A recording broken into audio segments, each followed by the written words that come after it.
વલસાડના કૈલાસ રોડ પર સેઠિયાનગર માધવ રેસિડેન્સીના બંધ ફ્લેટમાં 80,000 મત્તાના દાગીનાની ચોરી થતા અજાણ્યા ચોર ઈસમ સામે સિટી પોલીસ મથકે ફરિયાદ નોંધાઈ.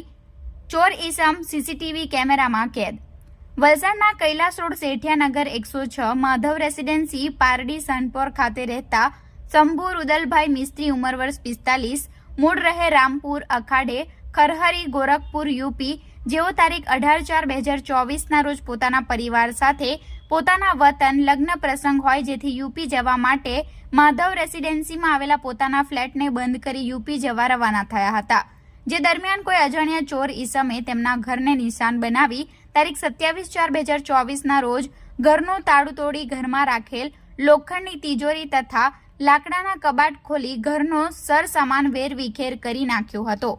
તેમજ તિજોરીમાં રાખેલ સોનાના દાગીના, સોનાની ચેઇન નંગ 2 જેની કિંમત 80,000ની ચોરી કરી અજાણ્યો ઈસમ ફરાર થઈ ગયો હતો.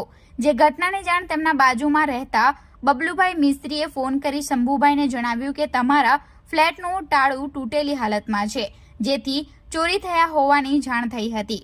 શંભુભાઈએ તેમના પુત્રના મિત્ર શિવાની ઘટનાની જાણ કરી હતી અને તેઓએ ફ્લેટમાં જઈ વેરવિખેર થયેલ સામાનનો વિડીયો બનાવી લીધો હતો અને તેઓનો લગ્ન પ્રસંગ પતાવી તરત તેઓ વલસાડ ખાતે પોતાના ફ્લેટમાં આવી ચેક કરતા ઘરમાં તિજોરીમાં રાખેલ 2 નંગ સોનાની ચેઇન જેની કિંમત 80,000 ચોરી થયા હોવાની જાણ થઈ હતી. જે બાબતે શંભુભાઈ રુદલભાઈ મિસ્ત્રી વલસાડ સિટી પોલીસ મથકે અજાણ્યા ચોર ઈસમ સામે ચોરીની ફરિયાદ નોંધાવી છે.